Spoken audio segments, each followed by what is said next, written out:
Don't touch anything, and don't speak unless spoken to, Charlotte Whitmore said, her voice slicing clean through the polished hum of the ballroom like it owned the air itself. And for a moment, it did, because every head turned, every glass paused mid-air, every quiet conversation folded into silence as the weight of her tone settled over the room like something practiced, something inherited, something dangerous. And right there, under the chandelier light that cost more than most people's annual rent, stood Malcolm Hayes, still, composed, wearing a tailored black suit so simple it almost disappeared in a room designed to reward spectacle. His hands relaxed at his sides, his expression unreadable, his presence mistaken for permission to judge him, to reduce him, to define him without consequence. And Charlotte did exactly that, stepping closer with the kind of confidence that comes from never being questioned, her heels clicking across marble like punctuation marks in a sentence. She thought she controlled, her eyes scanning him from head to toe with a slow, deliberate dismissal that didn't need words to be understood, but she gave them anyway because people like her always did. This event isn't open to the public, she added, louder now, making sure the near circle of guests could hear, making sure the moment had an audience, and Malcolm didn't respond.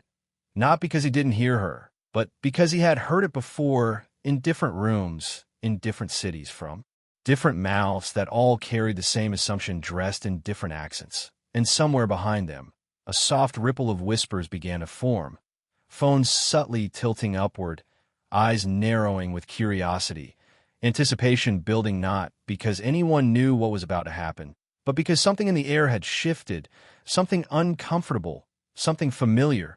And then it happened, not loud, not dramatic, but sharp enough to fracture whatever thin layer of civility had been holding the room together as Charlotte leaned in just enough to make her point undeniable, her gesture deliberate, dismissive, final, and the reaction was instant, a collective intake of breath, a silence so thick it pressed against the walls, because now it wasn't just words anymore. Now it was something that couldn't be brushed off or misinterpreted, and still Malcolm didn't move, didn't wipe his face, didn't raise his voice, didn't give her the reaction she expected, and that absence of reaction unsettled the room more than any outburst could have, because power doesn't always announce itself. Sometimes it waits, sometimes it measures, sometimes it lets the moment expose everything it needs to know, and as the seconds stretched, Charlotte straightened, folding her arms as if the matter was already resolved, as if she had just corrected an inconvenience, not realizing she had just triggered something far larger than herself, something already in motion long before she opened her mouth. And somewhere in the back of the ballroom, a junior coordinator hesitated, glancing between a tablet and the man standing in front of Charlotte, confusion flickering across her face like a warning no one else had noticed yet. And Malcolm finally lifted his gaze, not to Charlotte, but to the room itself, calm, steady, controlled, as if he wasn't standing in the center of humiliation, but at the center of a test that had just reached its breaking point, and right before anything else could unfold, right before the room could decide what this moment meant, one truth hung quietly in the air, unseen, unspoken, but already irreversible. The silence did not break, it stretched, pulling every gaze tighter toward the center of the room where Malcolm Hayes still stood exactly where Charlotte had left him, unmoved, unshaken, as if the moment had not landed on him but on everyone else instead. And that was what made it unbearable, because people expected a reaction, expected anger, expected embarrassment, something to justify what had just happened. But Malcolm gave them nothing, and that nothing began to feel heavier than any confrontation could have, while Charlotte exhaled slowly, brushing an invisible speck from her wrist as if she had just handled a minor inconvenience. Her posture relaxed, her confidence untouched, because in her world, moments like this ended quickly, quietly, without consequence. Security, she said without raising her voice, and yet it carried, because authority like hers never needed volume, only assumption. And within seconds, two men in dark suits near the entrance straightened, there, eyes locking on a Malcolm with a familiarity that came from routine, not reflection, as they began walking forward with measured steps, already prepared to resolve what they believed was a simple issue, remove the problem, restore the atmosphere, protect the illusion, and around them, the guests adjusted, some stepping back, others leaning in, a few lifting their phones just enough to capture without being obvious, because something about the stillness in Malcolm's posture did not match the script they were used to watching. And near the edge of the ballroom, behind a sleek registration table, a young event coordinator named Emily Carter glanced down at her tablet again, her brow tightening as she scrolled through the digital guest list, her fingers hesitating over a name she had already checked twice. Malcolm Hayes, marked not just as a VIP, but as a primary stakeholder, a designation that was never assigned lightly. And she looked up, her eyes moving from the screen to the man standing alone in the center of the room, then to Charlotte, then back again, the pieces not fitting in a way that made her pulse quicken. "That cannot be right," she whispered under her breath. But the system had not glitched, it had confirmed, and as the security team closed the distance, one of them extending a hand in a gesture meant to appear professional, but already edged with dismissal, Malcolm finally moved, not stepping back, not resisting, just turning his head slightly, his gaze landing briefly on the approaching guard before shifting past him, scanning the room with quiet precision, as if he were taking inventory, not of people, but of choices, of reactions, of everything that had been revealed in the last 60 seconds. And Charlotte noticed it, that subtle shift, that absence of urgency, and something in her expression flickered, not doubt, not yet, but a crack in certainty, small enough that no one else would have seen it, except Emily, who now stood frozen behind her table, her tablet clutched a little tighter, her instincts telling her to speak, to say something, to interrupt the unfolding mistake before it hardened into something irreversible. But her training held her back, her position too low, her voice too small in a room that listened only to power. And still Malcolm said nothing, his composure unbroken, his silence deliberate, as if he understood something no one else in that room did yet, that the moment had already passed the point where words could fix it, and that whatever came next would not be decided by volume, or status, or even by Charlotte's name, but by something far more precise, something already in motion beneath the surface, waiting for the exact second to surface. And as the guard's hand hovered just inches away, the entire room seemed to hold its breath again, not out of shock this time, but anticipation, because somewhere deep down, even without knowing why, they could feel it. This was not the end of the moment. It was the beginning of something they were not prepared to witness. The guard's hand stopped just short of Malcolm's shoulder, not because of hesitation, but because something unseen had interrupted the rhythm of the room. A shift so subtle it did not make a sound, yet powerful enough to ripple through the crowd like a silent alarm.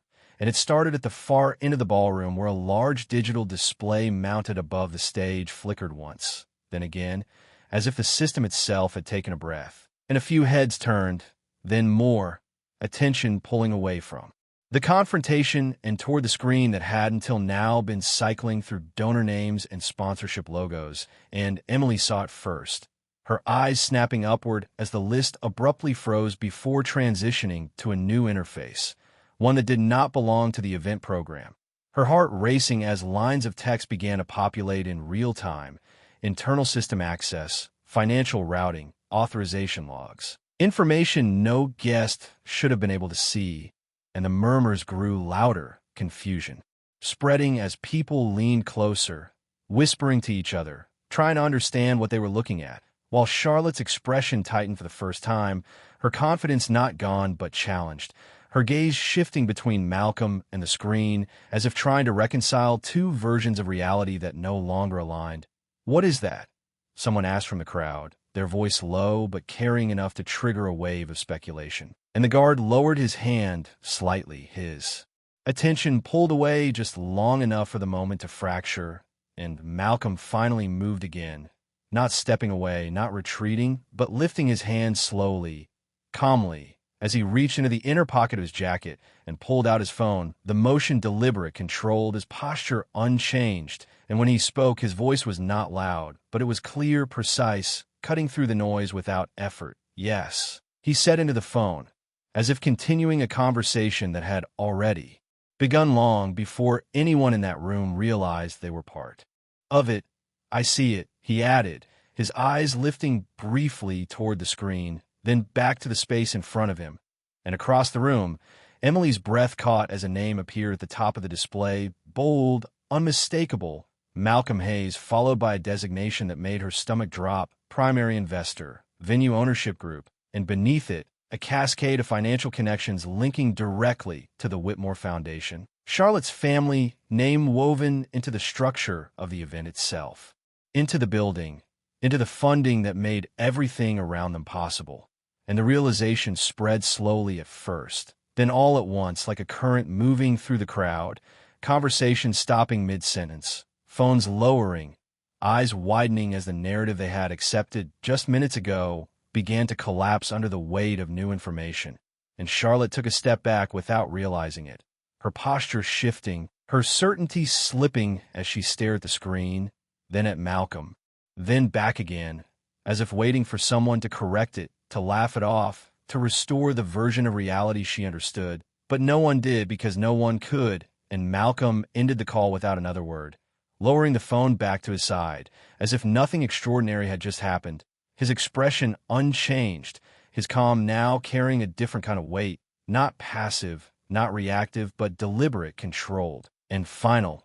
And the guard beside him straightened, his stance no longer assertive but uncertain, stepping back half a pace as the authority he thought he held dissolved in real time.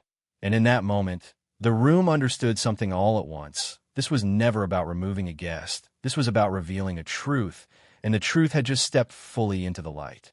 The room did not erupt. It recalibrated, as if every person inside it had just been forced to reprocess what they thought they understood, and the silence that followed was no longer filled with judgment, but with calculation, because now every glance toward Malcolm carried weight, every whisper carried risk, and Charlotte felt it before she fully understood it. The shift, the distance, the subtle way people around her took a half step back, not physically, but socially, their allegiance no longer automatic, their confidence no longer aligned with hers. And for the first time that night, she did not look like the center of the room. She looked like someone standing in the wrong place at the wrong time, her posture stiffening as she forced a small laugh that landed flat against the tension.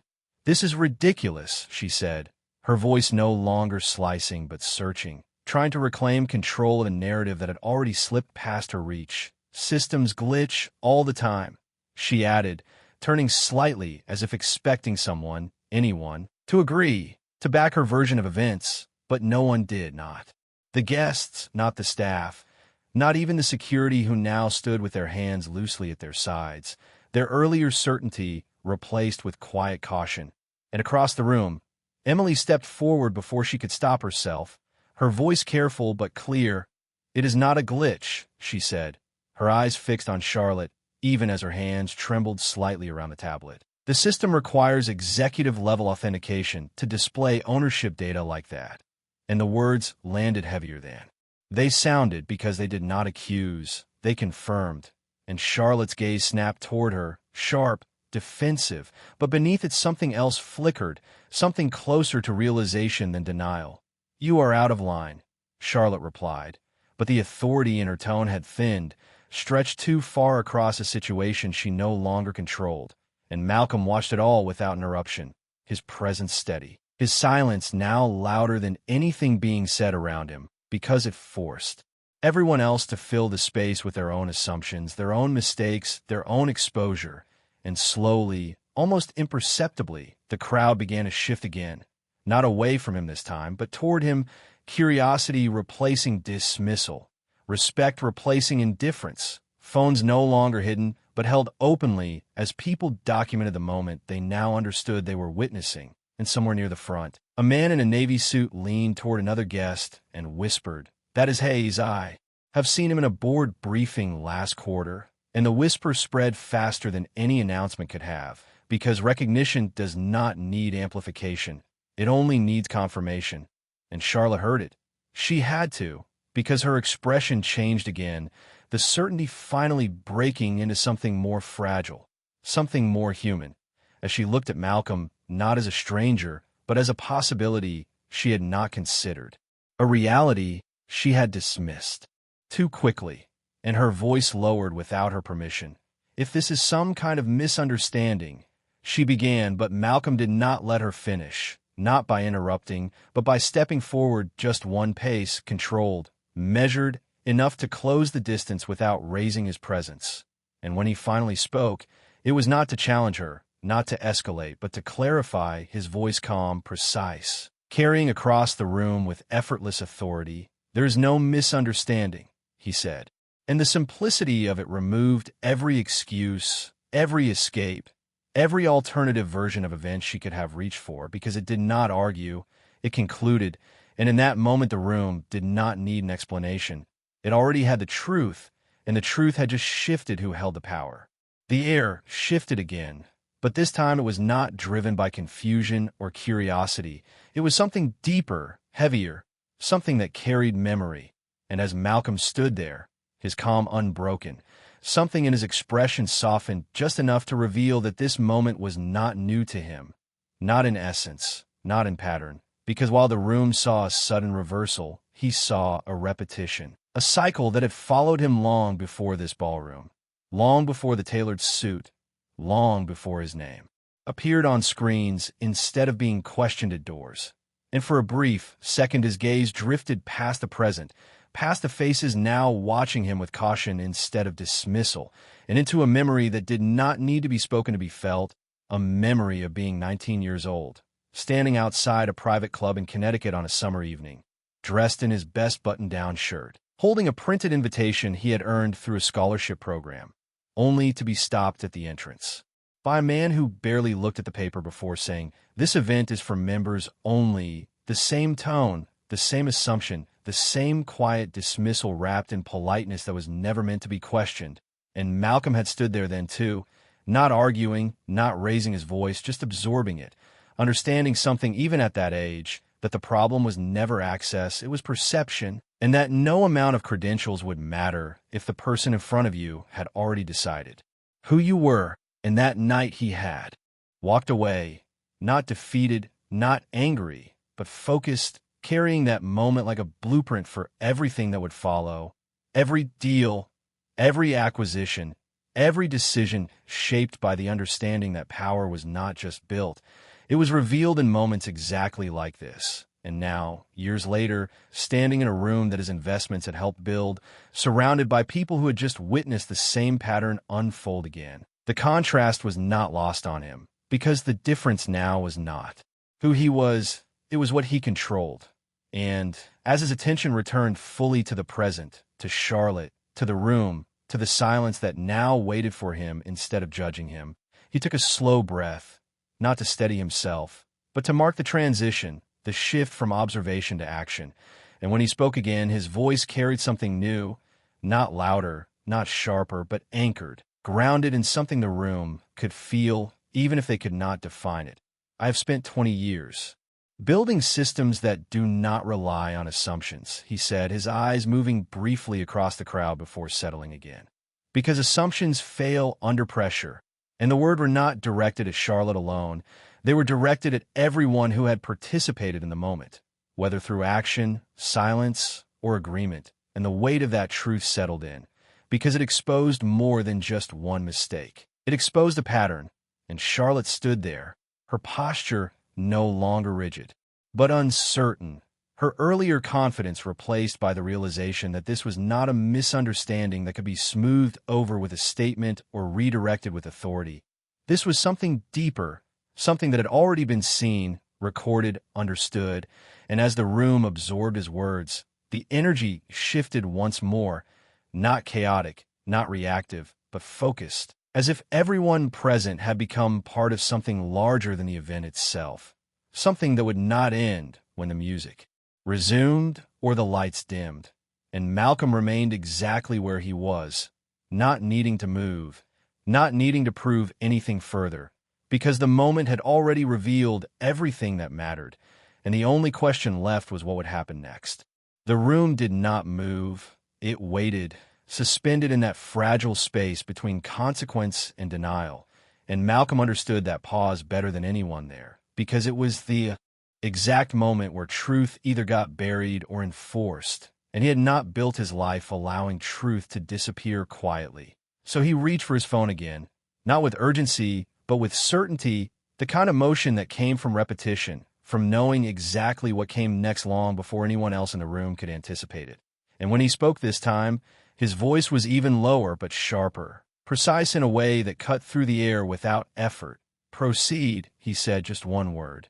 And it carried more weight than anything that had been said all night, because it was not a reaction, it was a command, and across the ballroom the digital display responded instantly. The interface shifting again, no longer showing ownership, but now revealing live updates, financial dashboards, authorization logs updating in real time, and a soft but unmistakable notification tone echoed through the system speakers, drawing every eye back to the screen as lines of data began to change. Accounts flagged, access levels revised, funding channels paused, and it did not take long for those who understood the language of business to recognize what they were seeing. This was not a presentation. It was a shutdown in progress, controlled, targeted, irreversible, and Charlotte felt it before she fully understood it, her phone vibrating in her hand as messages began to flood in, one after another, her expression tightening as she glanced down, then back up, then down again, the color in her face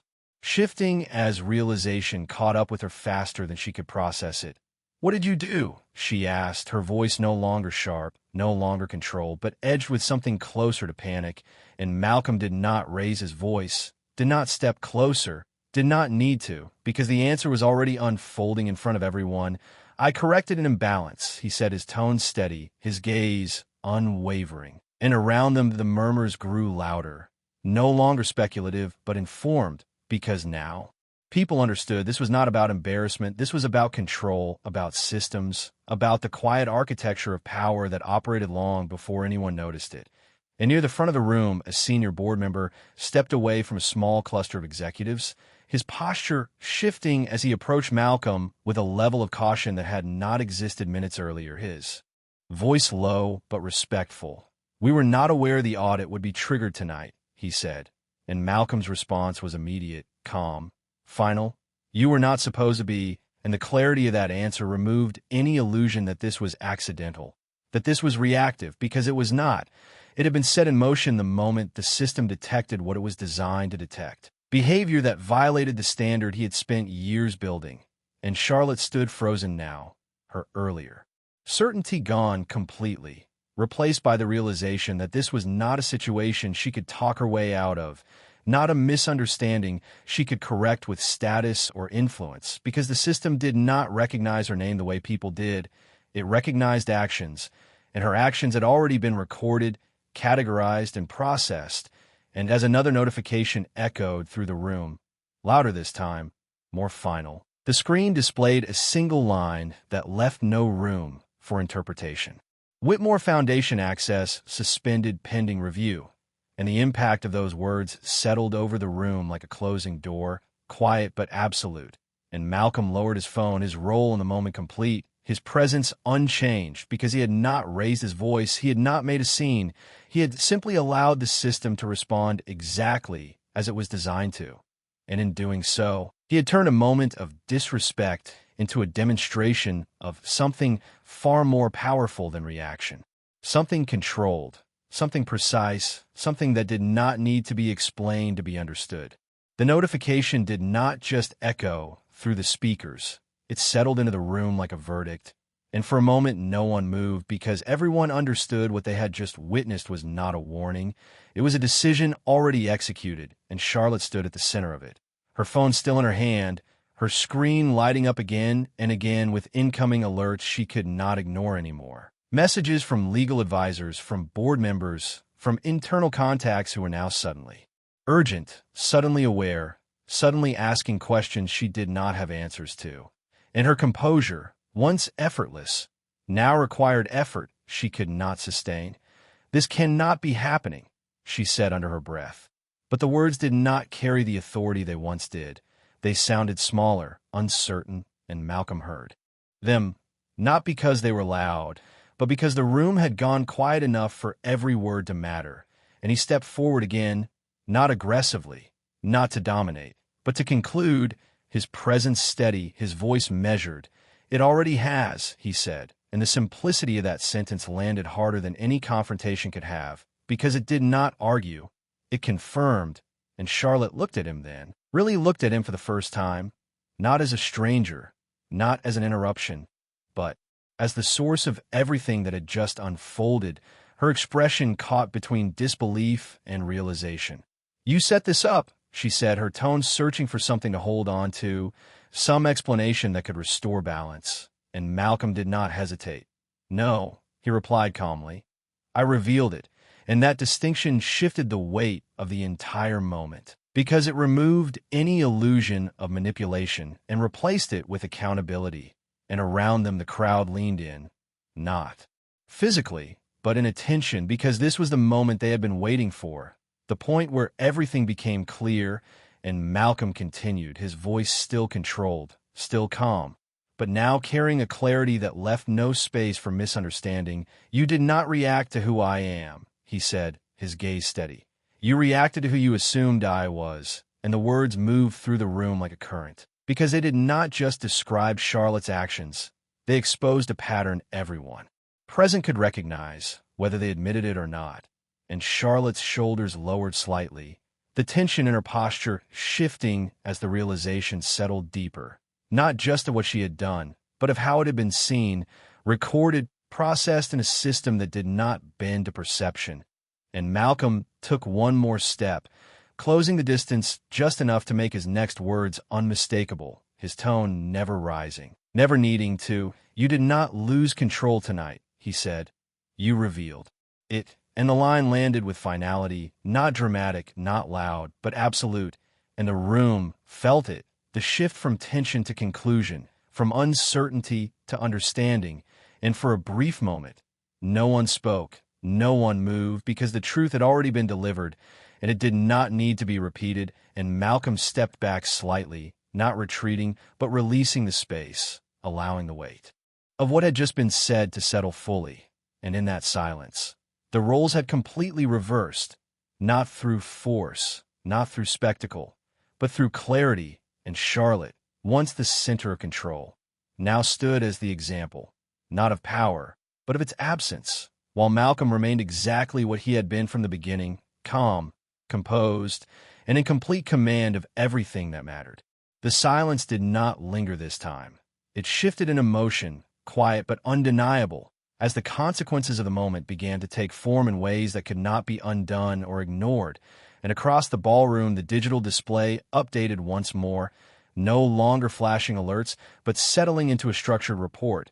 Compliance review initiated, executive access revoked, pending board action scheduled. Each line appearing with a precision that felt less like technology and more like judgment.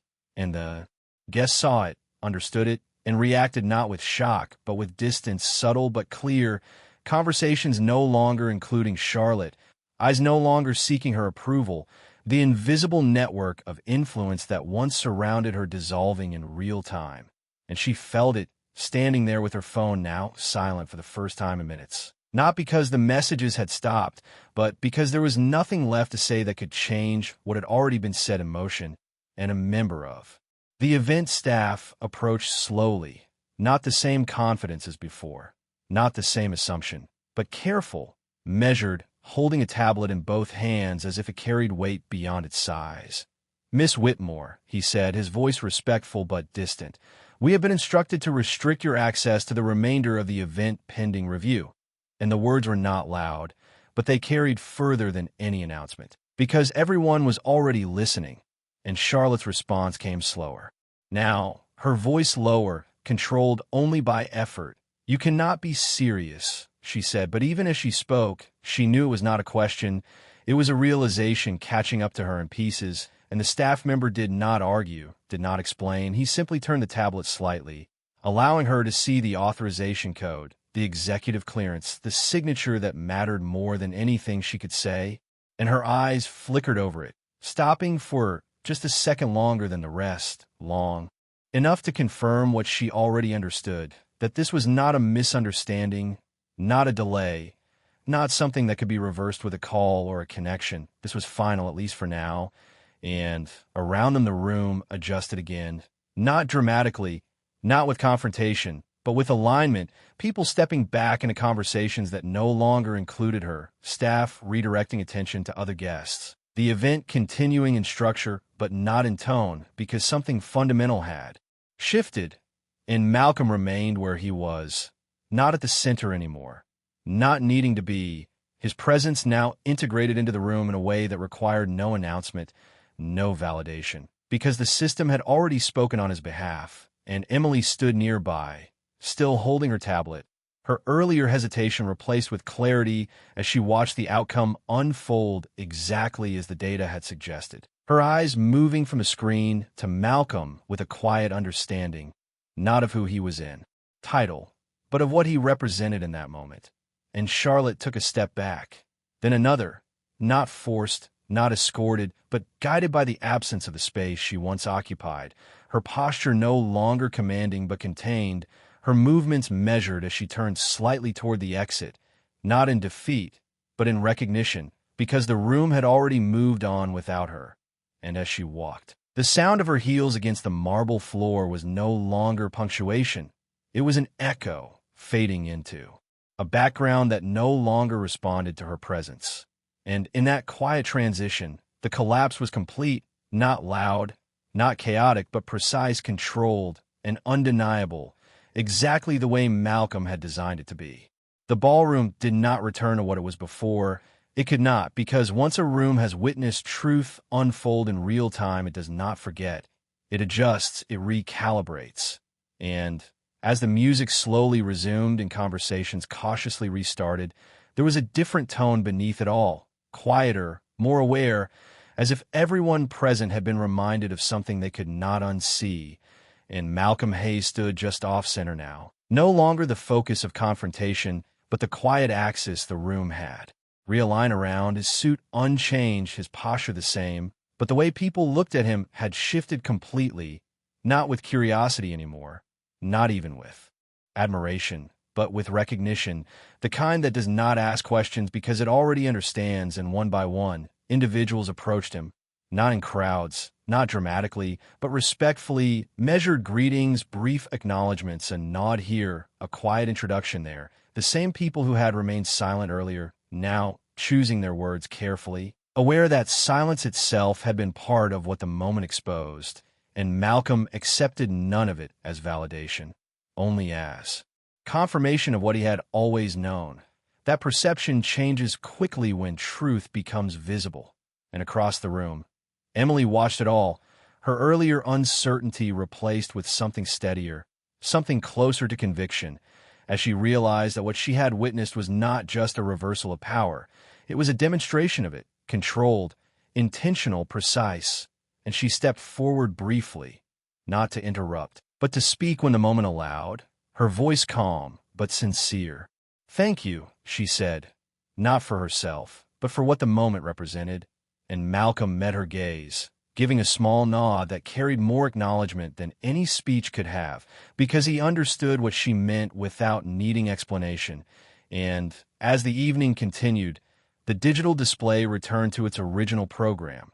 The sponsorship names, the donor lists, the polished surface of the event restored, but beneath it, everyone knew something had changed, something that would not reset with the lights or the music, because the system had not just responded, it had revealed. And near the exit, the doors closed softly behind Charlotte Whitmore as she stepped out into the night air, her silhouette fading from the reflection of the glass, not with drama, not with spectacle, but with the quiet finality of someone who had just encountered a reality they could not control. And back inside, Malcolm adjusted his cuff slightly, a small, almost unnoticeable gesture, before turning his attention back to the room, not as someone seeking approval, but as someone who had already defined the standard by which everything around him now operated. And when he finally spoke again, it was not to a person, not to a group, but to the moment itself, his voice calm, steady, carrying just far enough to be heard by those who needed to hear it. "I did not raise my voice," he said, pausing just long enough for the weight of the night to settle. Fully, I raised the standard, and the words did not echo. They anchored, settling into the space as a quiet conclusion, not just of what had happened, but of what would no longer be tolerated. And in that final stillness, the room did not respond with applause. It responded with understanding, the kind that lingers long after the moment has passed, because some lessons are not taught loudly, they are demonstrated clearly. And this one had been impossible to ignore.